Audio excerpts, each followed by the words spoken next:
Taylor keeps switching back between pleasure and pain, taunting Tobias by counting down the time he supposedly has before he's stuck in Morph. Eventually, Taylor finds herself at the end of her rope, believing this Andalite bandit just allowed himself to be trapped as a hawk.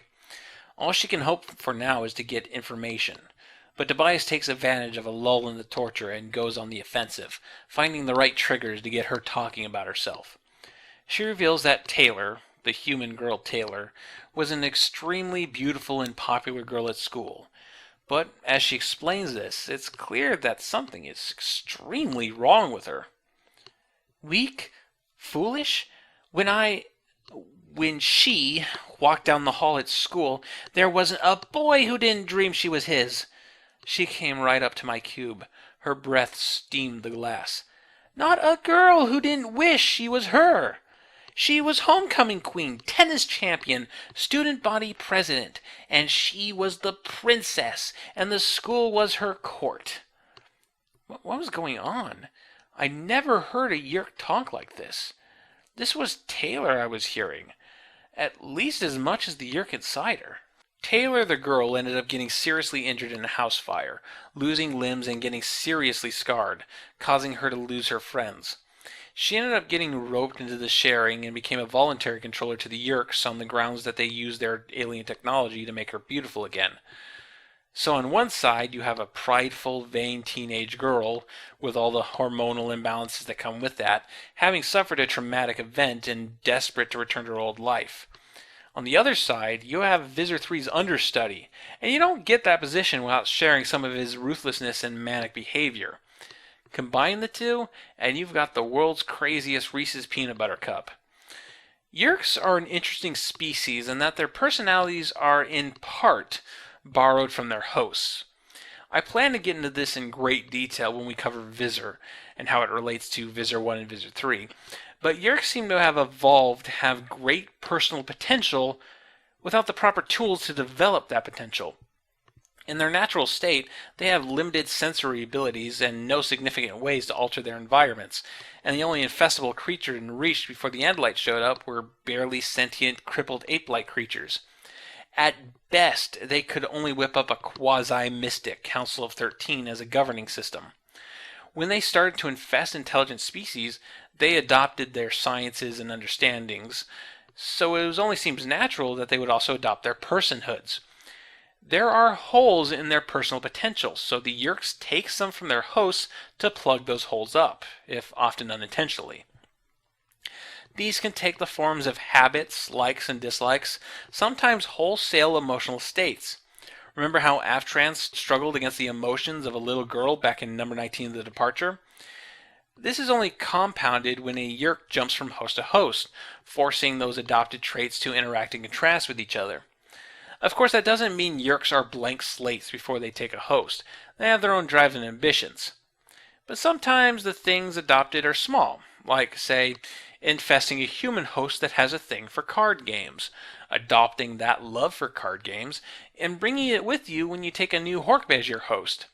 Suddenly, it's not so hard to imagine a bunch of Hork-Bajir playing cards on their off time, does it? So you can imagine the result of giving someone as damaged and vain as Taylor to one of the most impressionable species in the universe, and giving that person to Visser 3 second in command of all people, a person who looks up to that maniac and is probably waiting for the right moment to backstab him and take his place, because that's what Visser 3 himself would probably do. Taylor's pretty much crazy, continuously drifting from first person and third person, getting confused if she's a sub-Visser of the Yeerk Empire or a teenage girl acting out. Also, she's a cyborg with weaponized artificial limbs, so yeah. What is it about the AMR that brings out the dual nature in people? I mean, we got Tobias' human and hawk conflict, the Taylor dynamic, and we got it very literally in the last book. Anywho, with her backstory out of the way, Taylor continues the torture. I flew up, flung myself at the glass. "Stop!" I cried. I wanted it to end. If she wouldn't stop, I would end it myself, by ending me. I threw myself against the side of the cube. My beak cracked. Splinters of pain electrified my face. And it continues, pain and pleasure, back and forth in rapid fire. And at the peak of it all, "I'll tell you," I screamed. Yes, yeah, I'll tell you. Axe in the woods. Cassie, Jake, Marco, all of them just human kids. Anything to make it end. It's not clear if he actually says it out loud or simply internalized it. Taylor doesn't seem to react. She's too caught up in her own frustrations. But either way, the torture worked in the end. It broke the hero. He was beaten to the point of giving up the rest of the Animorphs. Except Rachel. He never mentions Rachel, never betrays her. At this point, with his body broken in a state of near death, Rachel is the only thing left holding on to. But just as Tobias senses he's about to die, the world around him changes. The dark torture chamber becomes an open alien field, and standing in front of him is the image of Elfangor. I watched as a tail arced upward, curved slowly over his back and moved towards me. A shiver, as the cool flat of his blade pressed against my forehead. It was electric, like nothing I felt before or since. A new surge of memories, but how? How can they be memories when I haven't lived them? They're new to me, though they seem like mine. No, these were not my own. They were... Pull up, War Prince Elfangor! An urgent transmission from the command of the fighter squadron. On the view screen, a disembodied tanker in the distinct figure-8 design. What these visions are, how Tobias can be experiencing Elfangor's memories, we'll never know for sure. At the end of the book, Axe brings up an ancient Andalite idea that memories can be carried over generations through blood, and that the memories can be triggered when an Andalite is near death. That doesn't make a lot of sense. Tobias is technically Elfangor's son, but in terms of genetics, he's the son of the 6 or 7 people Elfangor acquired and mixed the DNA of. Well, that's a TGIF sitcom if I ever heard one. Tobias didn't have any Andalite DNA in him, at least not until he acquired Axe, and unless Elfangor knocked up his mom and is secretly Axe's father too, there's no way Axe could have any of these memories secretly stashed away in his own DNA. Of course, it could be a legit hallucination brought on by his brain turning into mush from the torture, but you know Animorphs fans, they can't be satisfied with a simple answer. This could be something brought on by the Elemist, of course, or maybe there's something about being in a state of near death that opens up one's perceptions to the universe. A Yeerk dies in Jake's head, he sees the Krayak. Tobias nearly dies and sees his father in some kind of side-dimensional afterlife. One fan theory I found that I really love goes all the way back to the first book. Remember that packet of information that Elfangor crammed into Tobias' head that was never mentioned again after their first trip to the Yeerk pool? Maybe this recent trauma somehow unlocked that and allowed Tobias into Elfangor's Hiric Delist. Of course, the books never confirm this, but at least we can finally utilize what I've always thought of as a big Akasu in the first book as the non-morphed thought speak thing.